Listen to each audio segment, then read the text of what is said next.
say, well, why aren't you also talking about this other problem?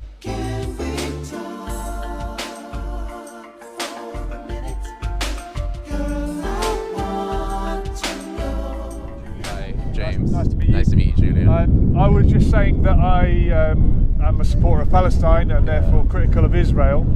And you said, does that make me an anti-Semite? Yeah. I said no, and I don't think it does. But then we contrasted it with Tommy Robinson and his critique of grooming gangs and him being an Islamophobe. Yes. So am I being a hypocrite there, or what's the discrepancy? Yeah, so I'm just wondering, kind of, you brought up the point that when someone brings up a problem, like for example, kind of illegal occupation, and then someone could say in response to that, well, there are other problems, why aren't you speaking about these other human rights abuses? Sorry, just trying to help me with the camera. Yeah. So when people bring up... Yeah, so you kind of said before the camera was rolling that anytime someone brings up a problem, someone else could say, well, why aren't you also talking about this other problem? Yeah. And then they might infer the fact that you aren't talking about this other problem means that you have some bias or bigotry against the group of people who were committing that original problem you were talking about.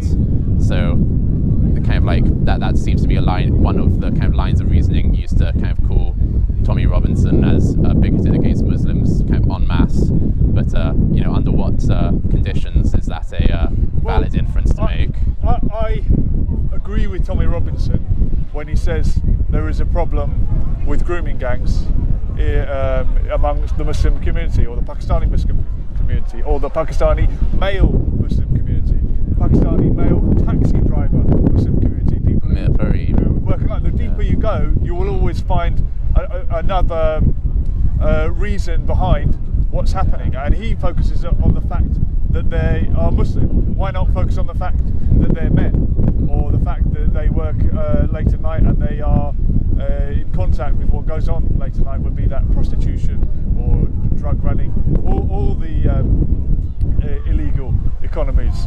And when I compare that to me criticising Israel and people saying, oh, is that because Israel is a Jewish state? If I only criticised Israel and openly criticised Judaism, then maybe. I think Tommy Robinson does. He equates Islam with the reason why these people are groomers. I don't equate Israel and its Jewishness with the reason behind its occupation. I think it's the opposite of what the Bible teaches, and I know many Jewish people who disagree with what Israel is doing. And Israeli society and even Israel supporters come in a broad spectrum, and by coming down here I've actually stood and spoke with Israel supporters who I don't agree with, but I'm closer to agreeing with them than a hardline extremist or an Islamophobic so-called Zionist like Tommy Robinson. Whether he even knows what Zionism means, I don't know. I think he's just jumped on a bandwagon to upset Muslim people. Okay, cool. So can we conclude then that it's not alone good enough to kind of infer that because you're speaking about a particular problem and not every other kind of sort of similar problem in the world, that shows bigotry towards the group of people? It needs to be other things, like for example trying to maybe make a false conflation about their ideological reasons for doing it, or some other kind of aspect of their identity. I think you're right. Okay. I think you're right.